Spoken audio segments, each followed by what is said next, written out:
Thank you very much, Susan. I think that was an Earnhardt fan there, that gentleman. And I got a feeling Earnhardt shirt, Earnhardt hat. His wife was a Wallace fan, and I've got a gut feeling that the Wallace probably controls that family. What about you? I don't know. I don't want to get in that one. We have better than 93 laps now complete. Part of the 53,000 out here today. Let's go to Bob Barsha.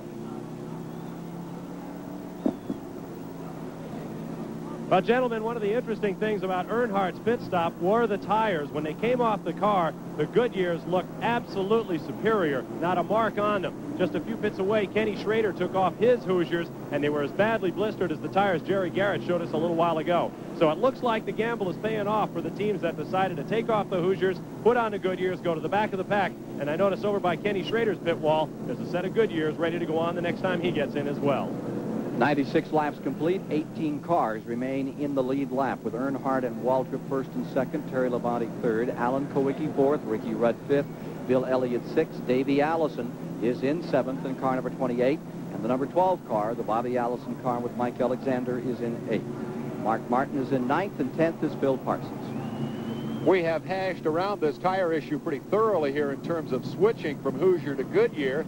Now virtually the entire field is Goodyear shod for the reasons that we've seen. I think the next question that our pit reporters are going to want to explore, will there be enough Goodyear tires to go around? Last time out in Darlington, we saw a wholesale shuffle on pit road. Every car that dropped out of the race, the crews rushed down and ran up the price bidding to buy those tires. When we talked to the Goodyear people before the race, we asked the question, do you have enough tires if everybody in the field switches to Goodyears? And they nodded and said, yes, we may have enough tires. So I think that's one we're going to want to check out, too. That is certainly going to be key to the rest of this race, the wholesale change we've seen to the Goodyear tire of recent, and particularly the kind of wear that we're seeing on those Goodyears. Earnhardt had that one figured right, John Hayes. Well, yeah, but I want to be fair to Mr. Newton and Hoosier and to Goodyear. This is a tire fight, and each week you roll the dice, and sometime you come up a little short. He built a softer, Mr. Newton built a softer compound, a little wider tire. He's running on new pavement, which overheated the tires a little more than he anticipated. There you see Lake Speed's tire off. I believe that was a Goodyear, but I believe he punctured something on that, the way it rocketed up into the wall. Yeah, he crashed. I'd like to say hello to Bobby Allison. 53,000 people standing and applauding when Bobby started the race here today. If you're just joining us, the race was started from Birmingham, Alabama, by the leader of the Alabama gang, Bobby Allison, whose son Davey sat on the pole and currently rides in 7th position after he made a tire change. And of course, Richmond and Allison are almost synonymous. Richmond, Allison versus Petty in those grand days from the past. Those were some of the when you look at the records, there's 5 wins in this race by Bobby Allison, 6 by Richard Petty, and so many great memories of the tremendous battles that pair had on this facility. Well, it was the hottest thing I've ever seen. He made me cry because I hadn't heard his voice, and I heard all kind of rumors, and I love Bobby Allison. He's been one of my heroes, and he's a class act gentleman, and God, it was good to hear his voice. Indeed it was.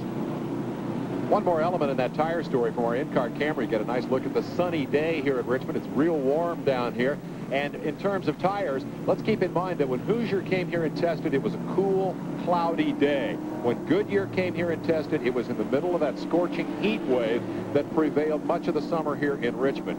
In short, Goodyear tested in conditions very similar to those under which we are racing here this afternoon with 1 lap back to green. Hoosier came here and tested when it was cool and cloudy, had to roll the dice, had to estimate how soft to make the tires. They overestimated. They made them too soft as Richard Petty takes a stroll down pit road. That tire testing issue may be the background to the story of how we got to where we are today. Richard Petty with his favorite girlfriend right there, the numero uno, Linda Petty. What a story she is. She's hero stuff to put up with all those Petties, and most of all his son like Kyle. Good Lord, I'm telling you, she's a strong woman. A great lady. We love her. Here we are, ready for a restart with 97 laps being shown complete as we come out of the green, and from Alan Kowicki's car, number 7, running in 4th, will follow them to the flag and get them back underway. 99 complete for penalty. We have no scoreboard, and our folks up here doing a grand job of keeping us up to date on the laps as we watch the field snarl down into turn number 1. And watch as Dale Earnhardt jumps out in front. Darrell Waltrip in 2nd, number 11, Terry Labonte 3rd. And you're riding in the Xerox car in 4th spot, Alan Kowicki. Back with the leader. And look at Schrader in the number 25 car, trying to get that lap back. Well, you see Schrader's on his Goodyears now, and everything's equal. This is drivers and cars, and this will be a good show for Kenny Schrader because he's had a great year. He's sitting up there 4th in the points, and just running smarter and better every race. He matures every race, and he's a kid that's going to make it big in this sport in a long time. Alan Kowicki is running about 15 car lengths back from the front 3. There you see the number 11. That's the Terry Labonte car. Let's take a look at this 6th place battle a little further back. There you see Ricky Rudd's car right in the middle of it. Davey Allison in there with him. 26, that's the battle for 5th. Rudd is there in the green car, and there's Davey Allison right behind him in number 28. And Mark Martin is there. Bill Elliott's in there as well. Bill Elliott deployed 7th, and Mark right behind him. Now you're riding in the Strollite car with Mark Martin, master of tracks up to a mile. Let's see what he's going to do with this one today. Look at those cars sashay as they come off those corners. Ken, I keep watching this race in total disbelief. Nobody can pull off. We're racing in bunches. Normally, in these kind of racetracks, a good car will hit a setup and just drive off and leave. And I'll tell you, we'll run 30 or 40 laps, and they're still bunched like that. That's why we're having the banging and the cars going sideways. They're having to drive every single lap like it was the last lap. That 31 car went a couple of laps down Butch Miller when they came in for a tire change when they went from Hoosiers to Goodyear. And there you see the green car, number 26, Rudd in 5th. Followed right there, Davey Allison in the hunt in that 6th position. Bill Elliott in 7th, and Mark Martin is in 8th, with Mike Alexander in the 12 car in 9th, Phil Parsons in 10th, and Greg Sachs in 11th. Putting a lap on number 31 is Elliott.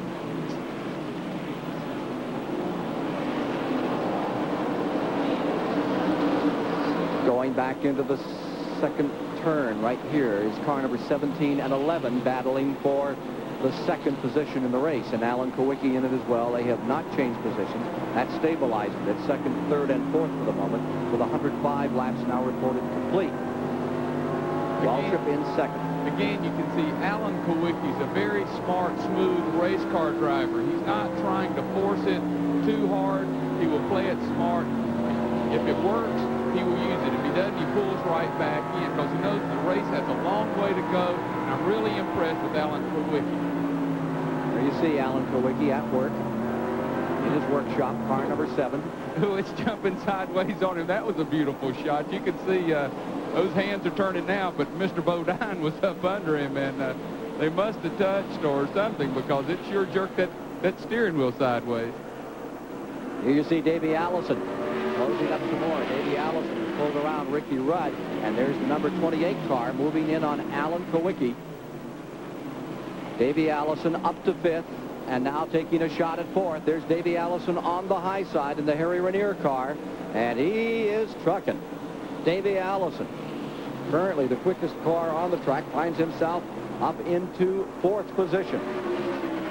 You know, this racetrack a whole lot like Milwaukee, where Alan Kowicki had so much experience. And I talked to him a long time about this.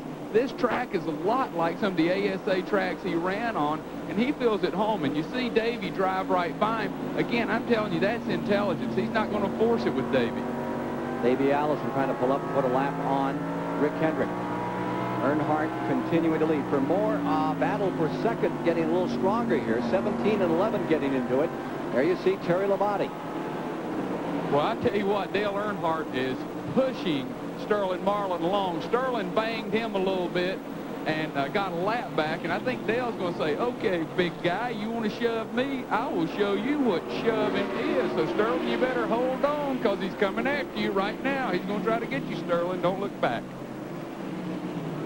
Battle in that 2nd spot as 17 and 11. Going at it real strong, and there you see Earnhardt, and then the 44 car just up in front of him, the lap car, or about to be lapped, Sterling Marlin. See what will happen now. You see number 11, Labonte, and here we are with that lead combination, the lap car, 44 Marlin, and the number 3 dipping down to the inside, and there goes Labonte up on the outside of Waltrip. Again, Waltrip is another just genius, smooth race